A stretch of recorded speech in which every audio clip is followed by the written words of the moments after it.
من أسوأ المباريات اللي لعبها النادي الأهلي تحت قيادة مارسيل كولر هي مباراة سموحة، واللي انتهت بالتعادل السلبي في كل شيء، وفقد الأهلي الصدارة بسببها. وبالتالي السؤال اللي كلنا بنسأله، ليه الأهلي استسلم وفرط في الصدارة؟ والإجابة بقى على السؤال ده ل5 أسباب. أولا، على الرغم ان التشكيل اللي بدأ بيه كولر هو الأفضل في ظل غياب كهربا وبيرسي تاو وموديست، ولكن الطريقة اللي لعب بيها كولر ما كانتش هي الأفضل. وطبعا كولر لعب بطريقة 4-1-2-3، وهنا كولر حب يعمل الكثافة الهجومية والاعتماد على مروان عطية في صناعة اللعب، وفي نفس الوقت بيستخدمه لعودة الاستحواذ من جديد وإفساد هجمات سموحة. ولكن بسبب الزون ديفنس الرهيب اللي كان عامله أحمد سامي وتضييق المساحات على لعيبة النادي الأهلي، طبعا مع زيادة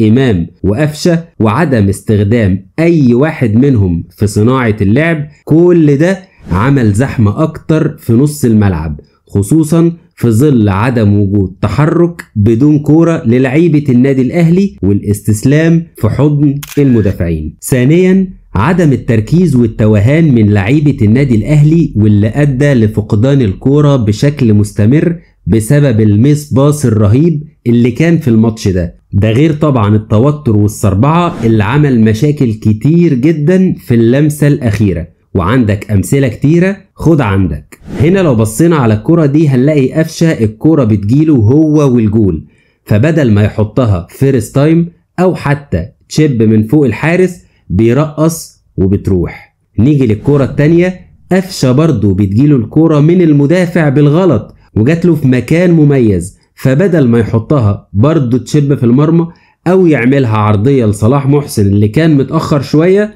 قرر انه يحطها في دماغ مدافع سموحة. والكرة الثالثة كرة بتتلعب بالعرض وبتبص تلاقي 4 لعيبة من النادي الأهلي رايحين في اتجاهها، وبدل ما واحد منهم على الأقل محمد عبد المنعم يكلم صلاح محسن، ولكن ده ما حصلش، وطلع صلاح محسن لعبها بطريقة غريبة جدا.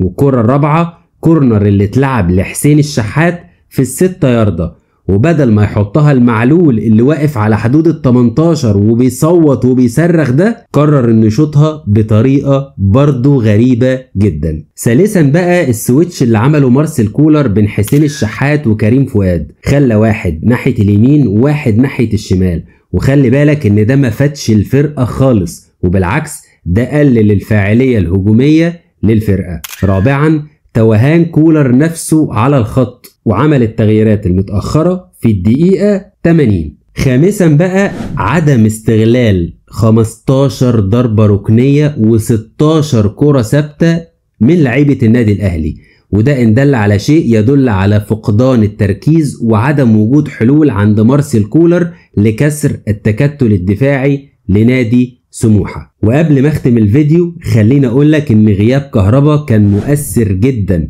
على الرغم من ضياعه للعديد من الفرص، ولكن فرقه في الملعب وضغطه على المدافعين بيخلق فرص للنادي الأهلي، وللأسف اتحرمنا منها في الماتش ده.